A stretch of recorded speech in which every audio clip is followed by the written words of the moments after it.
Many of our clients, and actually a lot of you who are watching, are moms. And so since it's just me today, what a better topic to cover than the struggles of living in Colorado from a mom's perspective. So let's go.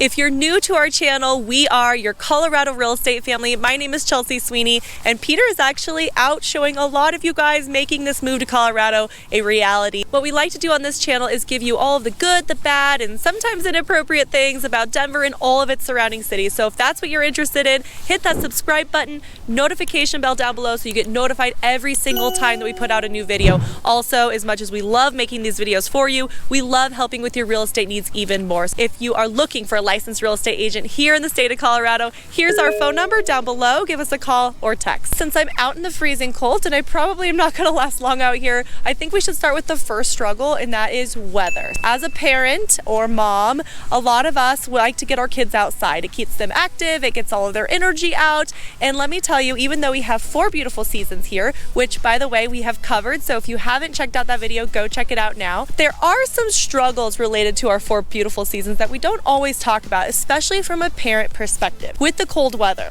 we actually have cold weather from November to about February. That's great, right? We have winter things like snowboarding and skiing, and we have sledding, snowshoeing for those of you who like that, and that's all great. However, if you have small children like us, we have a 5-year-old and a 3-year-old, they only last in the cold weather here because of how crisp of a cold weather that it is, for maybe about 30 to 45 minutes. You have these big glorious plans and you're trying to go out and you're like, yeah, we're gonna go sledding, it's gonna be great. You spend about 30 minutes getting them dressed, 30 minutes outside, and then 30 minutes undressing them and figuring out where and how to get all of the mess cleaned up. It definitely is one of those things where if you are participating in outdoor sports, that's great, but you can't expect that to take up all of your time. So you're stuck in the house with these kids for a couple months out of the year, which doesn't seem like a lot. I personally love my kids more than anything, and we are going crazy.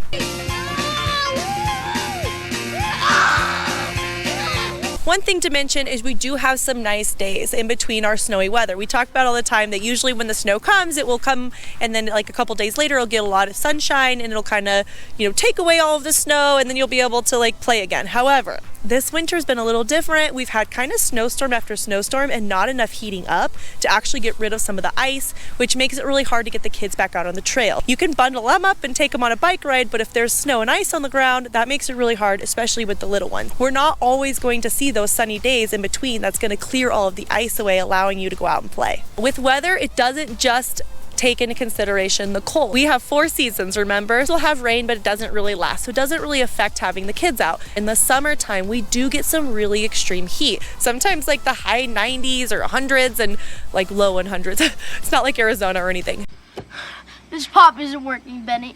I'm baking like a toasted cheese here. It's so hot here. If you're going to say like a playground or something, if you try to get your kids out on that playground, it is going to be like super hot. It can actually burn their little skin. We also have the extreme in the heat section as well. If you are like, oh yeah, now it's getting sunny out, we'll have to have the kids out all the time, that's not necessarily true. Like, you're gonna have to get out some water or something, because sometimes it's so hot that they also don't last for another 30 minutes. To me as a mom, getting the kids out, getting their energy out, that is my #1 thing to do. And when we're in places like Florida or some of our other, vacation rentals, that's really easy. But when you have 4 different seasons to consider, that's a big struggle of Colorado. That takes us into the second struggle as a mom here in Colorado, and that is the dry climate. We talk about this all the time. Get your chapstick and all of that. Well, for an adult, it's really easy to get your chapstick and keep it in your pocket. But when you have little kids and you're trying to figure out, where's the chapstick, and did you bring this and did you bring that, or you're fighting over the chapstick, ask Peter.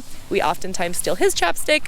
then that is a big deal, because you might be somewhere and your kid lost the chapstick or rolled the thing up so far that it just squished the chapstick into the lid. Having to put chapstick on not only yourself as an adult, but also your littles, like you are trying to keep them as moist as possible in this dry climate. That is also the case when you're getting them out of the bathtub. Every time they take a bath, you are lathering them with lotion. So just expect your bath time to take another half an hour longer, because you have to make sure that those little baby skin isn't drying out.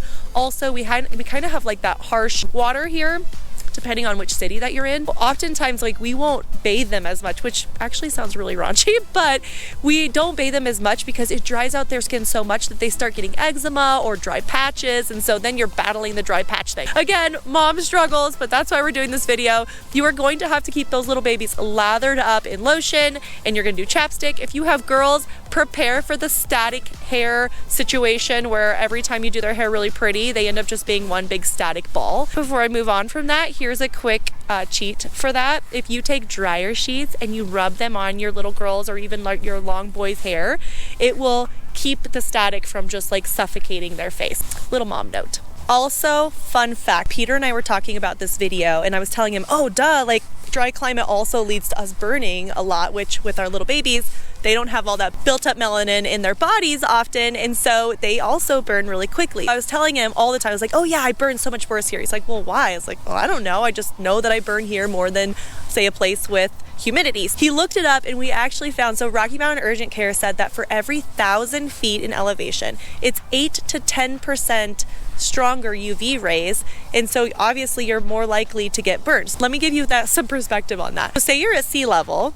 versus Colorado, that's going to be 50% stronger UV rays than say at sea level. Obviously that's why we get burned more.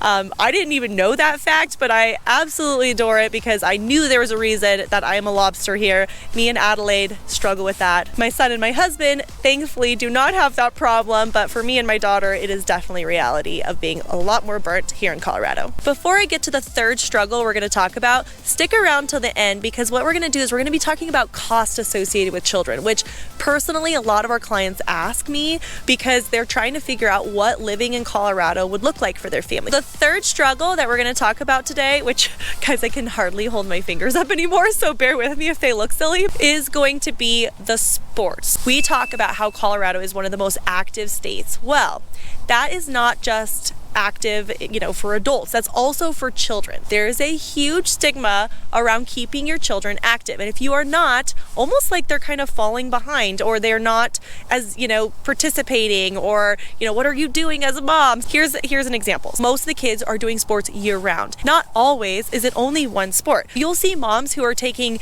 one kid to this sport one day, and the off day they're sending them to this sport. And then they have 2 other kids that are doing the exact same. Oftentimes here in Colorado, if you're looking to make friends, especially as a mom, you are looking at kid play dates for the young kids where you can get them out and do something active, or for the older kids, you're actually kind of making friends with anybody that you're doing sports with. Those become your friends because you are so inundated in sports that you can't make outside friends who are not kind of engaging in that similar activities. If you are not into sports, you can probably find other friends, but here in Colorado, it's almost unheard of. Just be prepared to be like, where is everybody? They're probably sitting at a field, or I don't know, like inside doing basketball or dance or whatever it may be. If you're looking for friends, follow the kids. Speaking of sports, this is something that Peter and I want to engage the kids in, but not get so overwhelmed that we lose like traveling and family time and, just like quality time that's just not busy all the time. Adelaide does dance, which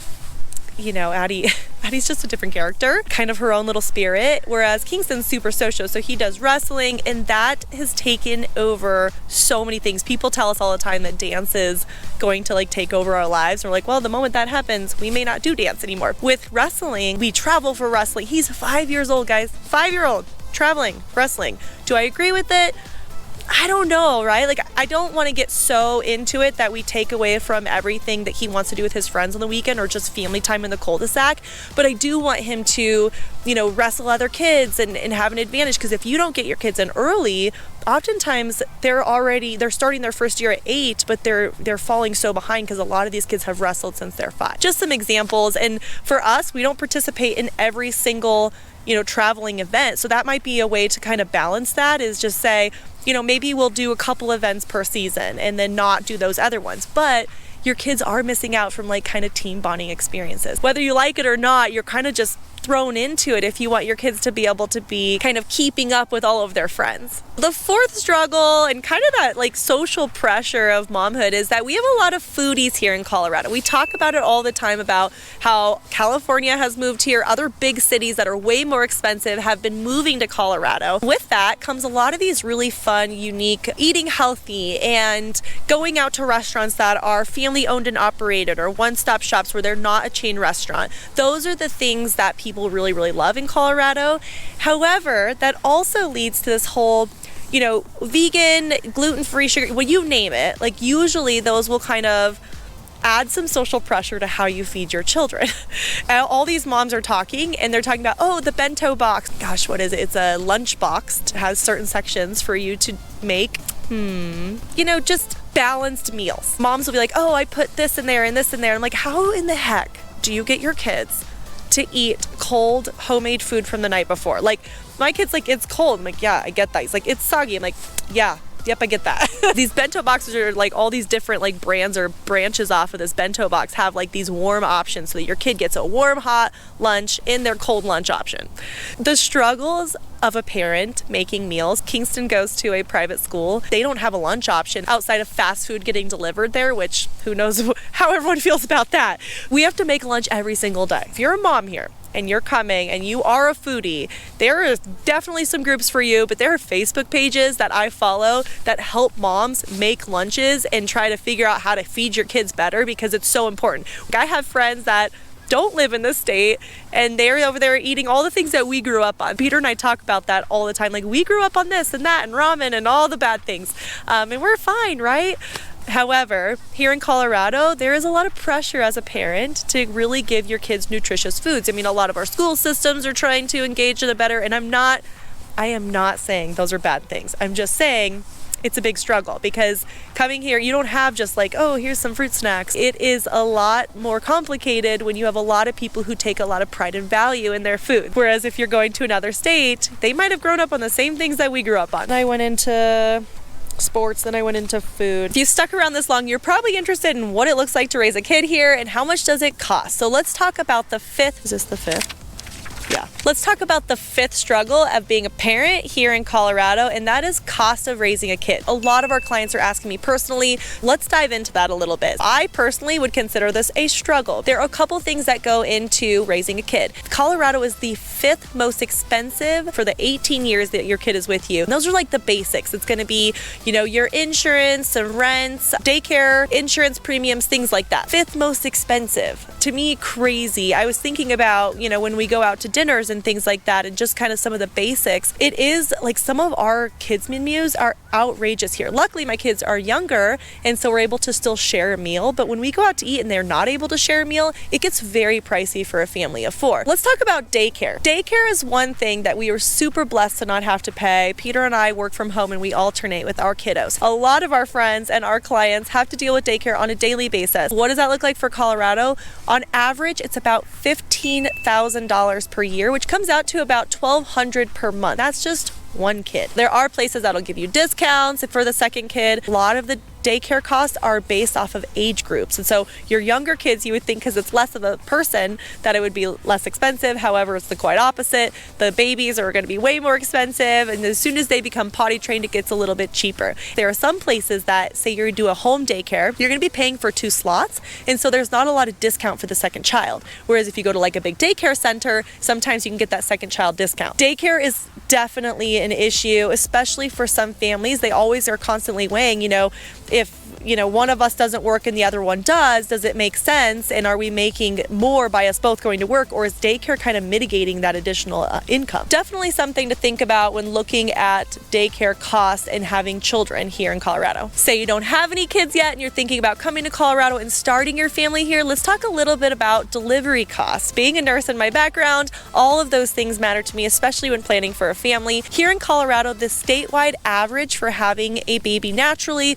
would be about $95,400 $9,540. National average is actually $14,000 in some, so it's actually cheaper than national average. If you're looking at C-section, that obviously bumps up because of your days in hospital and all of the additional medical attention that you need. It bumps up to about $14,000 per kid, whereas national average is $26,000 per kid. This is something that I think is kind of a bonus, but still very expensive when having a child, because Peter and I, even from having Kingston to Adelaide, our bills increase significantly from one to the other. And so definitely something to consider if you're thinking about moving here and starting a family. National average is higher than Colorado. We've talked about healthcare a lot, especially in different cities. And here in Colorado, we do have lower healthcare costs. I think it's because we have a lot of options in healthcare. It keeps it really affordable. And so that is one pro to coming here, but it's still very expensive to have a baby. Of course, we wouldn't be doing our job here talking about what it's like to raise a family if we don't actually go over home costs. Say we take Denver, Colorado as a whole, if you know, a 3-2 bed or a 4-2, you're going to be looking at a median sales price of $530,000. So